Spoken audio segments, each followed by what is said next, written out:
I've lived in my apartment for over 5 years. And in that time, I've grown accustomed to the rhythms of my neighbors.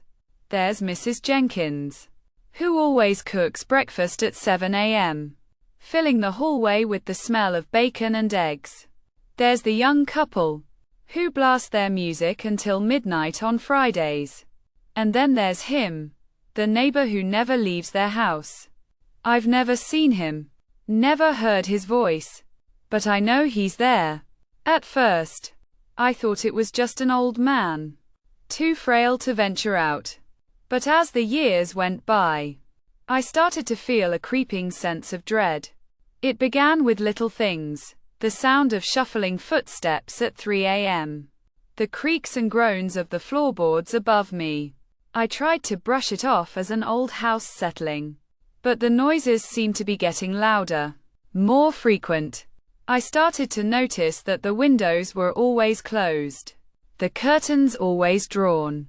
It was as if he was trying to keep something in, or keep something out.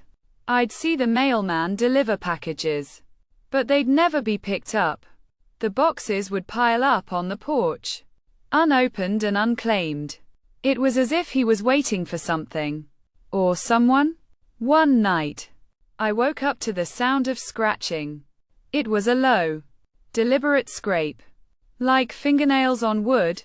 I lay in bed, frozen, as the sound seemed to come from the walls themselves. It was then that I realized he wasn't just a recluse. He was a prisoner. Something was keeping him in that house.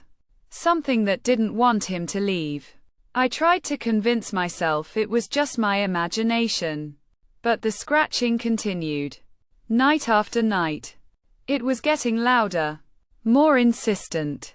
I started to feel like I was being pulled into his world, trapped in a nightmare from which I couldn't awaken. And then, the knocking started. It was a low, hollow thud, like someone was pounding on the wall with their fist. It was always at midnight. Always for exactly 5 minutes.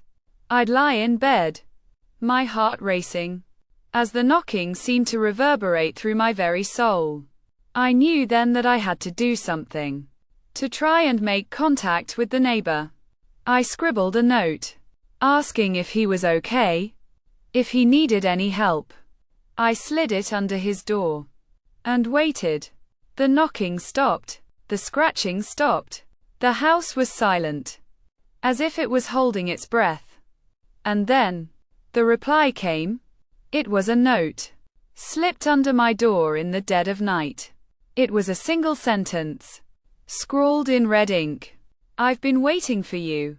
I never saw him, never heard his voice, but I knew then that I had to get out, to escape the house and its sinister occupant. I packed my bags and fled in the dead of night. I never went back, never looked back. But sometimes, in the dead of night, I still hear the knocking. And I know that he's still waiting. Waiting for me to come back and join him in his eternal, suffocating darkness.